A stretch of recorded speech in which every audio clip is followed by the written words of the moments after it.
তুমি বলো কি ছেলে হইলে ভালো হতো, বাট আমি বলি তুমি হয়তো আন্তর্জাতিক শাহজালাল বিমানবন্দরে দাঁড়িয়ে থাকা সেই প্রবাসী ভাইদের চোখের পানি দেখো নাই, যেখানে থাকে হাজারো কথা লুকানো, হাজারো স্বপ্ন, নিজের কাঁধে থাকে নিজের ছোট ভাই বোনদের দায়িত্ব, পরিবারের দায়িত্ব, নিজের দেশের মায়া ছেড়ে, নিজের আপন মানুষের মায়া ছেড়ে চলে যেতে হয় ওই দূর প্রবাসে। নিজের ফ্যামিলিকে একটু ভালো রাখার জন্য চলে যেতে হয় ওই দূর প্রবাসে, যেখান থেকে চাইলেই ফিরা যায় না হুটহাট করে নিজ বাড়িতে। তো নিজের ফ্যামিলিকে ভালো লাইফ স্টাইল দেওয়ার জন্য চলে যেতে হয় ওই দূর প্রবাসে। আমি এই মোমেন্ট ভাবছি যে আমার লাইফে আর কখনোই আসবে না। দীর্ঘ 3 বছর আগে আমি আলবিদা করে আসছি নিজের আব্বুকে মানে বাসায় এনে, তো আবার যে এরকম মোমেন্ট ক্রিয়েট হবে ওটা কখনোই ভাবি নাই। তো আমার মামা এই ফার্স্ট টাইমের জন্য প্রবাস লাইফে পাড়ি দিতেছিল। তো মোটামুটি আমরা একদমই স্যাড ছিলাম না, হ্যাপি ছিলাম। একটা ছেলে প্রবাস লাইফের নাম নিলেই কিন্তু এত ইজিলি সবকিছু ম্যানেজ হয়ে যায় না। যেরকম দেশে কষ্ট করে টাকা উপার্জন করে মানে ধার করে প্রবাস লাইফে পাড়ি দেয়, ওই টেনশনটাও সেম মানে প্রবাসে গিয়ে ফেস করতে হয়। টাকা উপার্জন করে দেশের ঋণ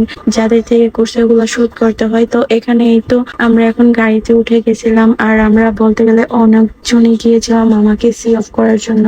আর এখানে আমি মোমেন্ট গুলা ক্রিয়েট করার জন্য মূলত গিয়েছিলাম, নয়তো আমার যাওয়ার একদমই ইচ্ছে ছিল না, কারণ এখানে গেলে আমার অনেকটাই খারাপ লাগে। এই তো তোমাদের সাথে কথা বলতে বলতে চলে আসছি এয়ারপোর্টের অনেকটাই কাছাকাছি। আর আমরা বলতে গেলে সারা রাতই ঘুমাই নাই, মামার 11টা বাজে ফ্লাইট ছিল, আর আমরা মানে রাত 4টা বাজে উঠা রেডিমেডি হইয়া 5টা বাজে রওনা দিছি। আর এয়ারপোর্টে যতই কাছাকাছি আসতেছিলাম ততটাই খারাপ লাগতেছিল। আর মামা আমাদেরকে ছেড়ে চলে যাবে অনেকটাই দূর, বলতে গেলে যেখান থেকে চাইলে 1-2 বছরে ফিরতে পারবে না। হয়তো কবে আমরা মামাকে সরাসরি দেখতে পারবো সেটাও জানি না। এখানকার একই জায়গায় মানে মানুষ হাসে, মানুষ কান্না করে। তো আগের মুরব্বীরা বলতো যে কেউ পৌষ মাস কেউ সর্বনাশ, তো এয়ারপোর্টে আসলে সেম জিনিসটা ফিল হয়, মানে উপরে কেউ কান্না করে নিচে কেউ হাসে। আমার মন থেকে অনেক অনেক দোয়া হলো ওই প্রবাসী ভাইগুলোর জন্য যারা নাকি নিজের স্বপ্নগুলো পূরণ করার জন্য চলে গিয়েছিল ওই দূর প্রবাসে। ইনশাআল্লাহ ওরা সফলতা নিয়ে ফিরবে নিজের দেশের মাটিতে। তো আমার মামার জন্য সবাই দোয়া করবে। তো এই তো আমরা এখন